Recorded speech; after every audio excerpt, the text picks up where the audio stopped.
আমাকে সৃষ্টি করেছেন, যে আল্লাহ আমাকে রিজিক দেন, যে আল্লাহ আমাকে মৃত্যু দান করবেন, যে আল্লাহর হাতে আমার জান, যে আল্লাহ আমাকে জান্নাত দান করবেন, সে আল্লাহর সামনে আমি দাঁড়াবো। এজন্য আমি নামাজে দাঁড়ানোর সময় আমি সবচেয়ে সুন্দর কাপড়টা পরিধান করবো। পারবেন না ইনশাআল্লাহ? পারবেন কিনা? নামাজে খুশু থাকবে। এরপরে নামাজের ভিতরে যখন আপনি নামাজের ভিতরে দোয়াগুলো পড়বেন, তেলাওয়াতগুলো করবেন, অর্থের দিকে খেয়াল করবেন।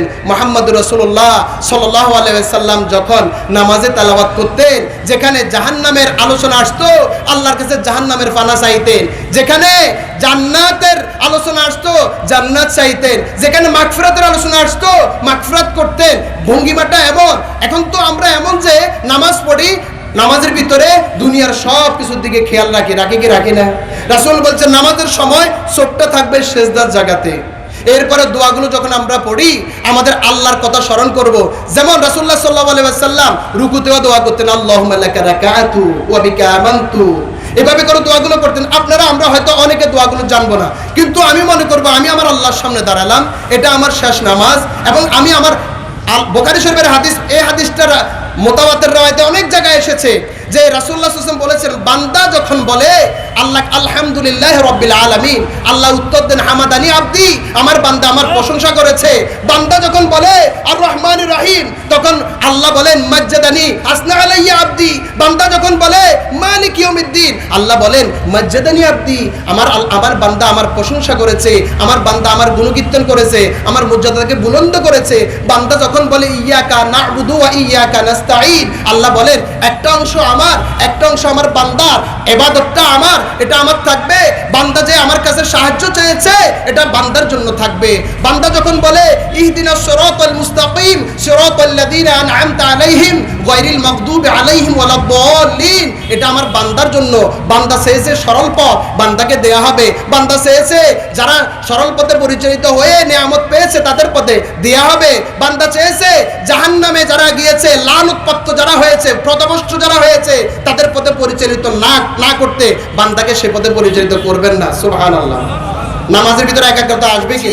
ছেলে মেয়েকে দিনদার ফরেজগার বানানোর জন্য প্রতি মুহূর্ত চেষ্টা চালাবেন। সেদিন আমার প্রতিষ্ঠানে একজন গার্ডিয়ান এসে বললেন, আমার একটা ছেলেকে মাদ্রাসা দিতে চাই, বাকি দুইটাকে স্কুলে দিয়েছি। আমি বললাম কিয়ামতের দিন যদি বাকি দুইটা আল্লাহর কাছে বলে, আল্লাহ আমার ভাইকে আমার আব্বা দিন শিখিয়েছে, বুঝছে, ইসলাম জেনেছে, এজন্য ইসলামের পথে চলেছে, আমাকে তো ওখানে দেয় নাই, তখন উত্তরটা কি দিবেন?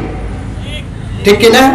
তিনটা যে আপনার সন্তান, তিনজনকে দিন লাগবে, দুনিয়া অটো আসবে, ঠিক কিনা? এরপরে আমাদের যে সমস্ত মেয়েগুলো, মহিলাদের পর্দা টোটালি নাই বললে চলে, কাপড়গুলো পরছে একদম উলঙ্গর মতো দেখা যায়।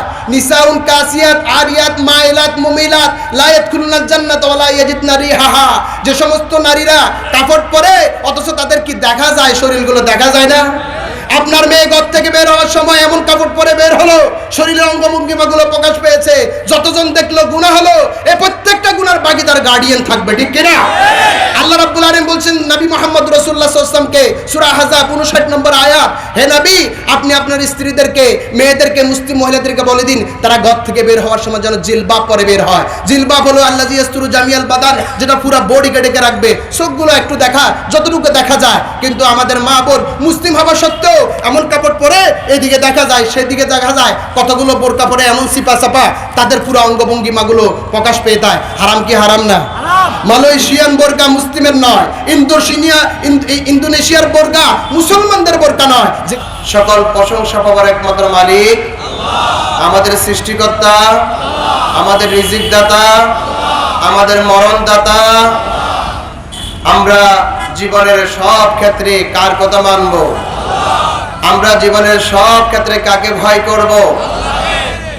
অগণিত অসংখ্য দরুদ ও সালাম বিশ্ব মানবতার মুক্তির দিশারি সাইয়্যিদুল মুরসালিন খাতামুন নবিয়্যিন উম্মতের কান্ডারি মুহাম্মদুর রাসূলুল্লাহ সাল্লাল্লাহু আলাইহি ওয়াসাল্লামের প্রতি জীবনের প্রতিটি ক্ষেত্রে যার অনুকরণ অনুসরণ করা প্রতিটি মুমিন মুসলমানের জন্য ফরজ। আমার আলোচনা থাকবে বর্তমান বিশ্বে, বাংলাদেশ সহ সব জায়গাতে মুসলমানদেরকে নিচ্ছিন্ন করার জন্য, মুসলমানদের ঈমানকে ধ্বংস করে দেওয়ার জন্য যে সমস্ত ষড়যন্ত্রগুলো হচ্ছে, সে ষড়যন্ত্রের মোকাবেলায় আমরা কতটুকু প্রস্তুত, আমরা কিভাবে মোকাবেলা করব এই বিষয়ে কিছু দিক নির্দেশনা থাকবে, কিছু ওয়াদা নেওয়া থাকবে।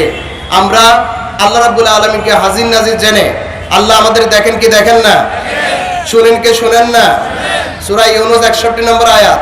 এরপরে প্রতি বছরে বলে থাকি যেখানে মাহফিল হয়, ইমাম বুখারী সহিহ বুখারীর 83তম অধ্যায় কিতাবুদ দাওয়াতের 66তম পরিচ্ছেদের হাদিস নম্বর 6045, যে আল্লাহ রাব্বুল আলামিনের কাছে ফেরেশতারা যাবে, রিপোর্ট করবে কারা কারা মাহফিলে আছে, কি চেয়েছে আল্লাহ রাব্বুল আলামিন। সেই ফেরেশতাদেরকে বলবেন যে যারা এই মাহফিলে জান্নাত চেয়েছে আর জাহান্নাম থেকে বাঁচতে চেয়েছে, জাহান্নাম থেকে নাম কেটে দিয়ে জান্নাতের তালিকাভুক্ত করে দাও। সুবহানাল্লাহ। আমি আমার যে বিষয়টা নিয়েছি সেটাকে সামনে রেখে দুইটা করে না আয়াত, তিনটা হাদিস শুরুতে বলছি, অর্থগুলো বোঝার চেষ্টা করবেন। আল্লাহ রাব্বুল আলামিন সূরা তুর 21 নম্বর আয়াত, আল্লাহ রাব্বুল আলামিন বললেন ওয়াল্লাযীনা আমানু ওয়াত্তাবা'তুহুম যুররিয়াতুহুম বিঈমান আলহাকনা বিহিম যুররিয়াতাহুম। 21 নম্বর আয়াতের অংশ বিশেষ। আল্লাহ বললেন যে যারা ঈমান এনেছে, ঈমানের উপর অটল থেকেছে এবং তাদের বংশধরগুলো তাদের অনুকরণ করেছে ঈমান সহকারে, ঈমানের উপর অটল থেকেছে, আমল করেছে, আল্লাহ রাব্বুল আলামিন তাদেরকে তাদের বংশধরকে একসাথে জান্নাতে মিলিত করে। যদি আমাদের ঈমান নিয়ে সিনেমিনি খেলে আমাদের জীবন চলে যেতে পারে, আমরা ঈমান ছাড়বো না, ঠিক কিনা? আমাদের ঈমান নিয়ে সিনেমিনি খেলেছিল সেই ইবলিস। সেই ইবলিস থেকে শুরু করে পর্যন্ত কিয়ামত পর্যন্ত ইবলিসের দোসরেরা, মানুষরূপী ইবলিস এবং জিনের ইবলিস, জিনের সাথে যারা সম্পর্ক রেখে কাফির হয়ে যে সমস্ত জিনের বংশধরগুলো শয়তান হয়েছে, শায়াতিনাল জিন্নে ওয়াল ইনস, শায়াতিনাল জিন্নে ওয়াল ইনস, জিন এবং ইনস মানব জাতি থেকে যারা শয়তানের অনুকরণ করেছে, তারা যদি আমাদের ঈমান নিয়ে সিনেমিলে খেলে, আমরা আমাদের জীবন, আমাদের রক্ত, আমাদের শরীরে যতক্ষণ প্রাণ থাকবে আমরা আমাদের ঈমানকে ছাড়তে বা ঈমানের উপর কোনো আঘাত আসলে আমরা ঈমান ছাড়তে রাজি না। আমরা জীবন দিতে রাজি, ঈমান দিতে রাজি না। কারণ ঈমান আমাদের জান্নাতে যাওয়ার উসিলা, ঈমান আমাদের জান্নাতে যাওয়ার উসিলা। ঈমান ছাড়া জান্নাতে যাওয়ার কোশ্চেনকালেও সম্ভব নয়। আল্লাহ বলেছেন ঈমান থাকতে হবে, ঈমান আমল যুদ্ধ থাকুক, ঈমান নাই জাহান্নাম। কে বলেছেন? আল্লাহ। সূরা তুর। ও মুমিনেরা, জাহান্নামের আগুন থেকে নিজে বাঁচো আর তোমার আহাল পরিবারকে জাহান্নামের আগুন থেকে বাঁচাও। আমরা জাহান্নামের আগুন থেকে বাঁচতে চাই কি চাই না? জাহান্নামের আগুন থেকে বাঁচতে চাইলে, জাহান্নামের আগুন থেকে বাঁচার জন্য আল্লাহ রাব্বুল আলামিন যে নির্দেশনা দিয়েছেন, রাসূল যে তরিকা দেখাইছেন, সেটা আমরা মানতে রাজি আছি কি নাই? আমাদের বহু ভাইকে, বন্ধুকে, বাবাজানদেরকে দেখা যায়, তাদেরকে যদি জিজ্ঞাসা করা হয় জাহান্নামে যাবেন, অসম্ভব। জান্নাতে যাবেন, হ্যাঁ ইনশাআল্লাহ যাব। তো গেলে জান্নাতে যাওয়ার জন্য আল্লাহ যে নির্দেশনা দিয়েছেন সেগুলো মানতে হবে কি হবে না? জাহান্নাম থেকে বাঁচতে হলে আল্লাহ জাহান্নাম থেকে বাঁচার জন্য যে সমস্ত কথাগুলো বলেছেন সেগুলো মানতে হবে কি হবে না? এই দুইটা কোরআনের আয়াত শুরু দিয়ে বললাম, বুঝা গেছে কিনা? সকালবেলা যে ব্যক্তি মুসলমান ছিল, সন্ধ্যাবেলা সে ব্যক্তি কাফির হয়ে যাবে। সকালবেলা ছিল মুসলমান, সন্ধ্যাবেলা কর্মকাণ্ডের কারণে ঈমানটা চলে গিয়ে কাফির হয়ে গেছে। তাদের একটা জাতি, তাদের ভিতরে কিছু লোক এমন যে তারা দুনিয়া লাভের জন্য, দুনিয়া পাওয়ার জন্য, দুনিয়ার লোভের জন্য দুনিয়া দিয়ে তাদের ঈমানটাকে বিক্রি করে দিচ্ছে। এদের সময়ে ওই লোক আল মুতামাসসিকু বিদীনিহি, যে তার দিনকে শক্ত করে ধরে রাখতে চায়, তার এই ধরে রাখাটা এত বেশি কঠিন হবে যেমন কঠিন হবে জ্বলন্ত একটা আগুনের কয়লাকে চিপে ধরে রাখা। জ্বলন্ত একটা রড অথবা আগুনের কয়লাকে এভাবে ধরে রাখা যত না কঠিন হবে, ঈমানের উপর অটল থাকা ততটা কঠিন হবে। ওই সময়টা আমি আজকেও মাগরিবের সময় এক জায়গায় আলোচনা করছিলাম যে আমার মনে হচ্ছে সেই সময় চলে আসছে। একটু পরে আমরা উদাহরণ দিয়ে বোঝাবো ঈমানের উপর আমি অটল থাকতে কিভাবে পারবো। এই সময় চলে আসছে, একটু চোখ খুলে দেব, আপনারা বুঝতে পারবেন যে ঈমানের উপর অটল থাকলে এই সময়ও আগুনের কয়লা হাতে নেওয়া যত কষ্ট, তার চেয়ে বেশি কষ্ট। বিয়ে করেছে, স্ত্রী সাধারণ নর্মাল ফ্যামিলির, দিনই পরিবেশে ছিল না, বড় হয়নি, দাড়িও ছিল না, দাড়ি রেখেছে ঈমানের দাবিতে, রাসূলের ভালোবাসা। স্ত্রীর শর্ত হলো দাড়ি কাটতে হবে। জীবন যাপন করে আসছে স্বাভাবিকভাবে, সুদ খেয়েছে, ঘুষ খেয়েছে, ইমানের দাবি হলো সুদ ছাড়তে হবে। আর যখন সুদ ছেড়ে দিল, আর আগের মতো গাড়ি বাড়ি নিয়ে চলতে পারছে না, এখন তার জীবনযাত্রা অনেকটা কষ্ট হয়ে যাচ্ছে। ইমানের দাবি সুদ ঘুষ ছাড়তে হবে, আরাম ইনকাম ছাড়তে হবে। আর পরিবারের দাবি জৌলস, আশপাশের চাহিদা, এগুলো না রাখলে সুন্দর করে চলা যায় না।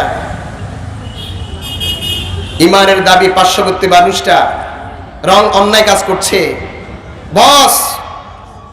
বসকে জান্নাতে নিতে চায়, কিন্তু বললে চাকরি চলে যাবে, বলতে পারছে না। ইমানের দাবি, ভাই মূর্তির পূজা করিও না, মূর্তির সামনে যাবে না, ভাই সুদ খাইও না, ভাই ঘুষ খাইও না, এটাই আমার ইমানের দাবি। তোমাকে কাছ থেকে জানি জান্নাতেও নিতে চাই, কিন্তু বলা যাচ্ছে না, পা ভাঙ্গিয়ে দিবে, চোখ খুলে ফেলবে, ঝুলাই দেওয়ার সম্ভাবনা আছে, ঠিক কিনা? জ্বলন্ত আঙ্গার হাতে নেওয়া যত না কঠিন, পরিবার সমাজ রাষ্ট্রে আল্লাহর আইনের জন্য ডাক দেয়া প্রতিটি মুমিনের জন্য ফরজ, কোনো সন্দেহ আছে? পরিবার সমাজ রাষ্ট্রে ব্যক্তিগত জীবন যেমন কোরআন অনুযায়ী চলবেন, ব্যবসা বাণিজ্য যেমন কোরআন অনুযায়ী চলবেন, সমাজ ব্যবস্থা কোরআন অনুযায়ী চলবে, রাষ্ট্র ব্যবস্থা কোরআনের আইন অনুযায়ী চলবে, সেই ব্যবস্থার দিকে যখন ডাকা হবে, অমুসলিমেরা তো আছেই, এর সাথে মুসলমান নামদারি মুনাফিকেরা পা ভেঙে দেয়া, চোখ খুলে ফেলা এবং বিভিন্ন ভাবে অত্যাচার নির্যাতন করার সম্ভাবনা আছে কি নাই? ইমানের দাবি, ইমানের উপর থাকা, ইমানের দাবি পরিবার সমাজ রাষ্ট্রে জীবনের সব ক্ষেত্রে আমার আল্লাহর কোরআন অনুযায়ী চলবে, এই দাবির দিকে ডাকতে গেলে সেখানে জীবন চলে যাওয়ার সম্ভাবনা আছে কি নাই? জ্বলন্ত আগুনের কয়লা হাতে রাখা যত সহজ, তার চেয়ে আরো কঠিন, যত কঠিন তার চেয়ে আরো কঠিন ইমানের দাবিগুলো পূরণ করা। শুধু কদু খাওয়া আর মিষ্টি খাওয়া সুন্নত নয়। ও মুসলমান, মুহাম্মদুর রাসূলুল্লাহ সাল্লাল্লাহু আলাইহি ওয়াসাল্লামের জীবনী পড়ুন, অধ্যয়ন করুন। কেন সাহাবীরা সে তরবারির সামনে গিয়েছে, স্ত্রী ছেড়ে দিয়েছে, এবং কি স্ত্রী ফেলে চলে গেছে, ছেলের তরবারির সামনে বাবার মাথা, বাবার তরবারির সামনে ছেলের মাথা, শুধুমাত্র ইমানের কারণে, ঠিক কিনা?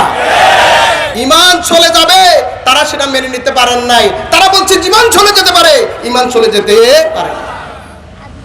নামাজের জন্য বদরের যুদ্ধ হয় নাই, নামাজের জন্য উহুদের যুদ্ধ হয় নাই, রোজার জন্য খন্দকের যুদ্ধ হয় নাই, আর কি এই ঈদের নামাজের জন্য তবুকের যুদ্ধ হয় নাই। এই সবগুলো হয়েছে ইমানের কারণে। জ্বলন্ত আঙ্গারে ধরে রাখা কষ্ট হলেও মুমিন এইভাবে ধরে রেখে আগুনে পুড়ে যেতে পারে, ইমান ত্যাগ করতে পারে না। প্রমাণ আছে কি নাই? আছে কি নাই? যে জান্নাতে যাবে তার জন্য দুনিয়ার সাজাগুলো আল্লাহ সহজ করে দেন, ঠিক কিনা? জুলাইখার বান্ধবীরা যেমন ইউসুফকে দেখে হাত কেটে ফেলেছে, অনুভূতি নাই, তেমনি ভাবে জান্নাতি মানুষগুলো বারবার যখন জান্নাতের দিকে তাকাবে, তাদের উপর জুলুম নির্যাতন করলেও তারা ওই যে জান্নাতের দিকে কল্পনা জগতে খেয়াল করেছে, এই পুরো বডি তখন অবশ হয়ে যাওয়ার জন্য, হত্যা করার জন্য তারা সব দিক থেকে ডাকবে। খাবার জন্য যেমন টেবিলে নিজেদেরকে ডাকে, পৃথিবীর বিভিন্ন জায়গা থেকে মুসলমানদেরকে হত্যা করার জন্য এভাবে ডাকবে। সাহাবায়ে কেরাম বললেন, ইয়া রাসূলুল্লাহ, তখন কি আমরা কম হব নাকি? আমরা মুসলমানের সংখ্যা কি কম থাকবে নাকি? বিশ্বনবী বললেন, না, ওয়া আনতুম কাসীর ইয়াউমাইযিন, সেদিন তোমাদের সংখ্যা অনেক বেশি হবে। লাকিন্না তাকুনুনা গুসাআন কাগুসাইস সাইল, এই যে পানি যায়, স্রোতের উপর দিয়ে ময়লা ফেনা আবর্জনা যেভাবে যায়, ওই সময়ের মুসলমানেরা কাফিরদের স্রোতে মিশে যাবে, যার কারণে মুসলমানদেরকে কাফির মুশরিক বিদিনেরা যেভাবে ভয় পাইতো, ওই সময় আর কোনো ভয় পাবে না। মুসলমানদেরকে রাসূলের যুগে পরবর্তীতে বেদিনেরা অনেক বেশি ভয় পাইতো, এটা দীর্ঘদিন পর্যন্ত ছিল। যখনই মুসলমানেরা মুশরিক ইহুদি খ্রিস্টানদের পা ছাড়া গোলাম হয়ে গেছে দুনিয়ার স্বার্থে, দুনিয়ার লোভে, দুনিয়ার লাভে, তখন মুসলমানদেরকে আর তারা গুনতেও রাজি নয়, বরং পৃথিবীর বিভিন্ন অঞ্চলে মুসলমানদের উপর অত্যাচার নির্যাতন চালিয়ে যাচ্ছে। এটা মুহাম্মদুর রাসূলুল্লাহ সাল্লাল্লাহু আলাইহি সাল্লামের ভিতরে দুনিয়ার লোভ এসে যাবে। আর মৃত্যুকে অপছন্দ করা, হক কথা বললে আমারে মেরে ফেলবে, হক কথা বললে আমার পা ভাঙ্গি দিবে, হক কথা বললে চোখ খুলে ফেলবে, হক কথা বললে চাকরি চলে যাবে, হক কথা বললে রাস্তা বন্ধ হয়ে যাবে। মুসলমানদের ভিতরে যখনই এগুলো শুরু হবে, তখন পৃথিবীর বিভিন্ন অঞ্চলে অমুসলিমরা মুসলমানদেরকে দাসের মতো ব্যবহার করে, গোলামের মতো ব্যবহার করে, ইচ্ছা ইচ্ছা মতো সাইজ করবে, মুহাম্মদুর রাসূলুল্লাহ সাল্লাল্লাহু আলাইহি ওয়াসাল্লাম বলে গিয়েছেন। মুসলমানদের অবস্থা এমন হলো কেন এখন? আমরা কি রাসূলের সেই সাজানো বাগান, সাহাবায়ে কেরাম, তাবিন, তবে তাবিন ঐতিহ্য কি আমরা কি ধরে রাখতে পেরেছি? কথা বলেন, পেরেছি? রাসূলের সব কথা বাস্তবে পরিণত হচ্ছে এখন। রাসূল তো নিজ থেকে কোনো কথা বলেন। সমগ্র বিশ্বে মুসলমানদেরকে আল্লাহ কি দেন নাই?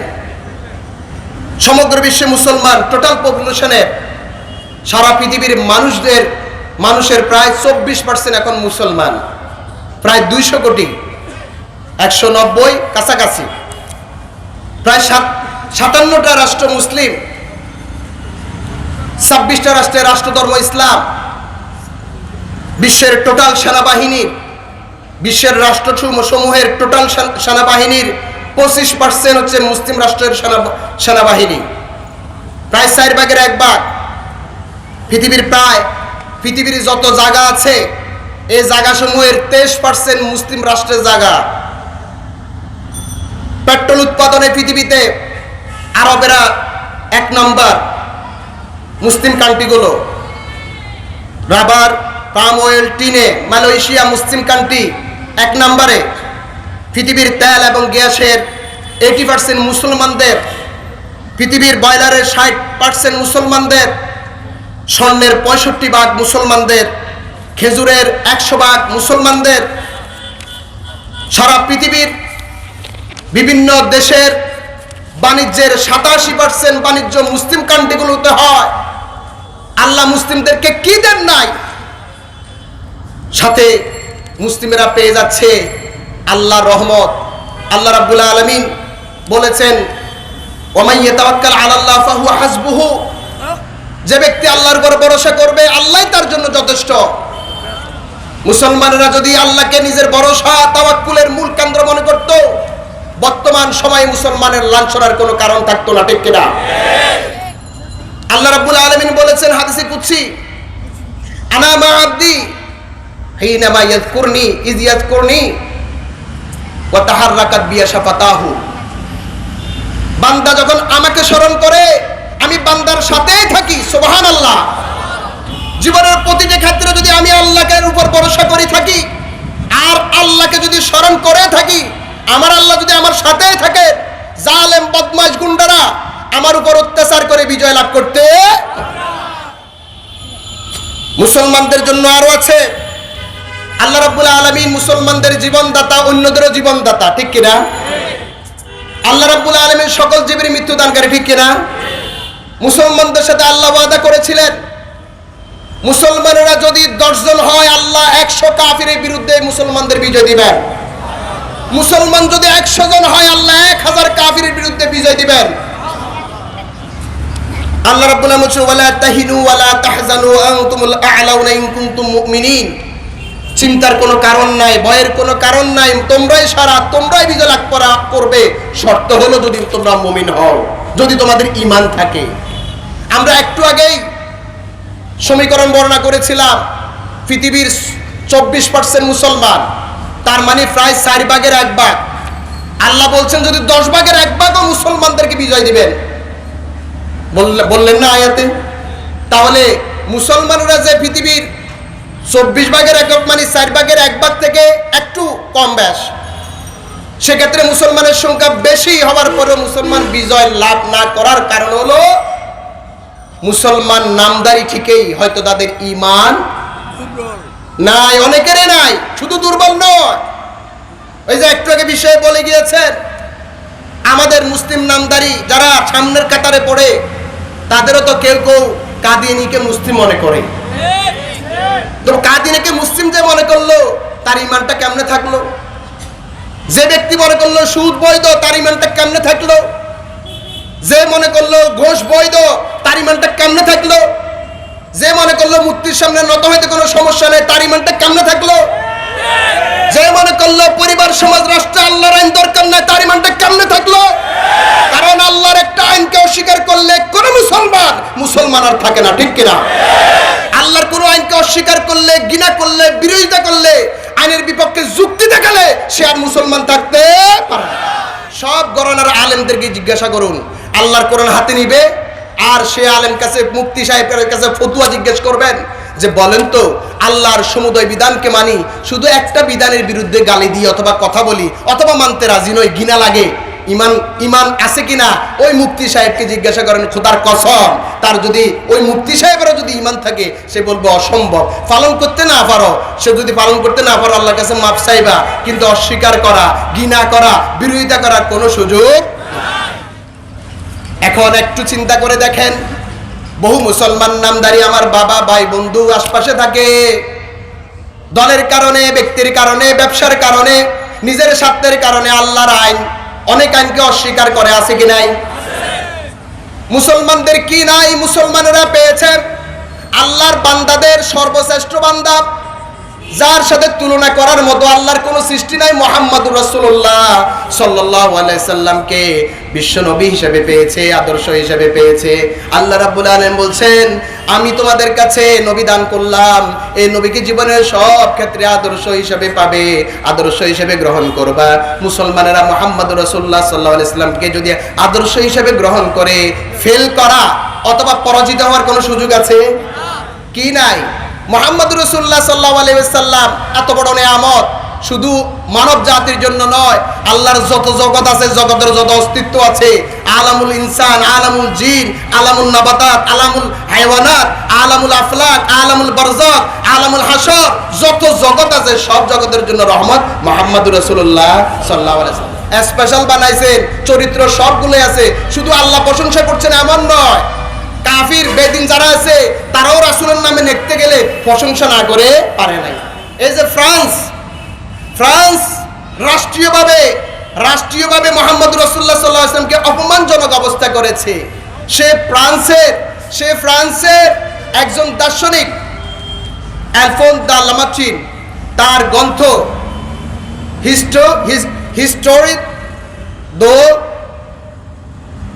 দোলা তুর্কি এর 1854 সালে প্যারিস থেকে প্রকাশিত এই বইয়ের 276 নম্বর পৃষ্ঠায় মুহাম্মদুর রাসূলুল্লাহ সাল্লাল্লাহু আলাইহি ওয়াসাল্লাম বর্ণনা দিচ্ছেন এভাবে, আ ফিলোসোফার, একজন দার্শনিক, একজন বক্তা, একজন সেনাপতি, একজন সফল রাষ্ট্রনায়ক, একজন অভিভাবক, একজন পিতা, একজন সফল স্বামী, একজন মানবাধিকার কর্মী, একজন গরিবের বন্ধু বর্ণনা দিতে গিয়ে সর্বশেষে এসে বললেন যে মানব জগতের যত গুণ হতে পারে এই লোকটার কাছে সব কিছুই আছে।